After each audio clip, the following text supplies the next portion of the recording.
ओम प्रणाम, hello and welcome दोस्तों। आज की वीडियो में आपका स्वागत है। आज की वीडियो में हम बात करने वाले हैं विपर्य वृत्ति के बारे में, यानी कि वृत्ति के जो 5 प्रकार हैं उसमें दूसरी। पहली हमने पढ़ी थी परमाणु वृत्ति, जिसके हमने 3 भेद पढ़े थे। अब हम विपर्य वृत्ति की बात करेंगे और आज की वीडियो में सिर्फ और सिर्फ विपर्य वृत्ति डिस्कस करेंगे।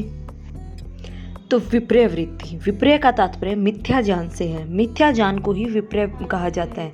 मिथ्या ज्ञान अर्थात मिथ्या मतलब झूठा, ज्ञान मतलब नॉलेज, झूठी नॉलेज को ही विपर्य कहा जाता है। मिथ्या ज्ञान अर्थात झूठा ज्ञान। महर्षि पतंजलि ने विपर्य का वर्णन इस प्रकार किया है, विपर्यो मिथ्या ज्ञान मद्रूप प्रतिष्ठम, अर्थात विपर्य मिथ्या ज्ञान है जो उस पदार्थ के रूप में प्रतिष्ठित नहीं है, यानी कि जो रियल में नहीं है, जो हम देख रहे हैं उसको या जो कह रहे हैं या जो हम समझ रहे हैं वो वैसा नहीं है। अर्थात किसी भी वस्तु को देखकर या सुनकर हम उस वस्तु से भिन्न किसी अन्य वस्तु को समझ लेते हैं, यही विपर्य वृत्ति है। इसका एग्जाम्पल हम इस तरह ले सकते हैं, जैसे अंधकार के कारण रस्सी को सांप समझ लेना, या सीपी में चांदी की भ्रांति हो जाना, तथा मरुस्थल में जल की भ्रांति हो जाना, जिसे मृग मरीचिका कहते हैं आदि। विपर्य वृत्ति को अविद्या भी कहते हैं। जब तक मनुष्य देह आदि को आत्मा समझता रहता है तब तक वह भविष्य में डूबा रहता है, इस अनित्य संसार को नित्य समझता रहता है। योग साधना द्वारा ही इस विद्या का नाश होता है। मनुष्य जब इस मिथ्या ज्ञान को अपना कर योग साधना की ओर प्रवृत्त होता है, जब यह मिथ्या ज्ञान मन में प्रसन्नता उत्पन्न करे, तब यह अक्लिष्ट विपर्य वृत्ति है।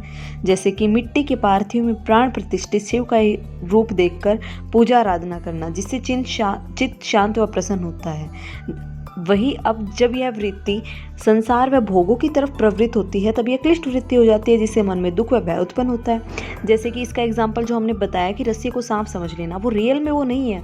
हमें क्या हो रहा है, झूठा ज्ञान हो रहा है उससे, मतलब हम वो रियल में वो चीज़ नहीं है जिससे हमें झूठा ज्ञान हो रहा है।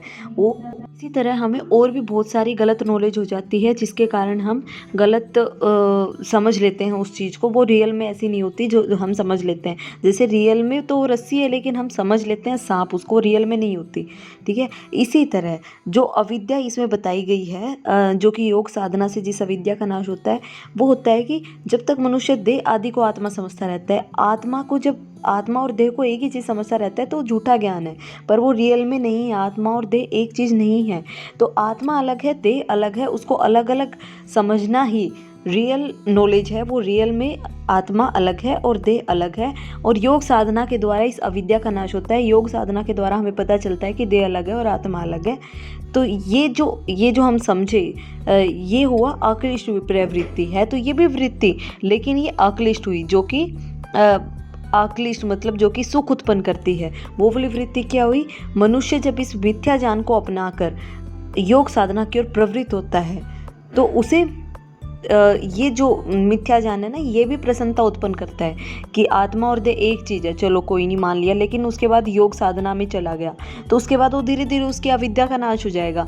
लेकिन ये चला तो मनुष्य इस वृत्ति के कारण योग साधना में चला गया ना, तो वो जो हुआ ना, मतलब रीज़न तो ये था ना कि मिथ्या ज्ञान ही था एक टाइप से रीज़न, जिसके कारण वो योग साधना के पथ पे जा रहा है। अब वो योग साधना के पथ पे जा रहा है तो वो अक्लिष्ट वृत्ति हुई, क्योंकि उससे वो सुख उत्पन्न कर रहा है। वो रियल में सच्चाई की तरफ जा रहा है, यथार्थ ज्ञान की तरफ जा रहा है। वो योग साधना में जाके यथार्थ ज्ञान प्राप्त कर लेगा, रियल नॉलेज प्राप्त कर लेगा।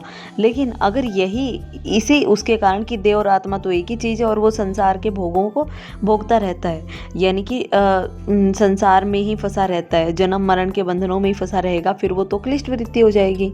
तो ये है विपर्य वृत्ति के पूरा कॉन्सेप्ट कि मिथ्या ज्ञान मद्रूप प्रतिष्ठम, मतलब मिथ्या ज्ञान में प्रतिष्ठित हो जाना, मिथ्या ज्ञान को ही सच्चाई मान लेना, ये है विपर्य वृत्ति, जो कि पातंजलि योग सूत्र के पहले अध्याय के 8वें श्लोक में सूत्र में है।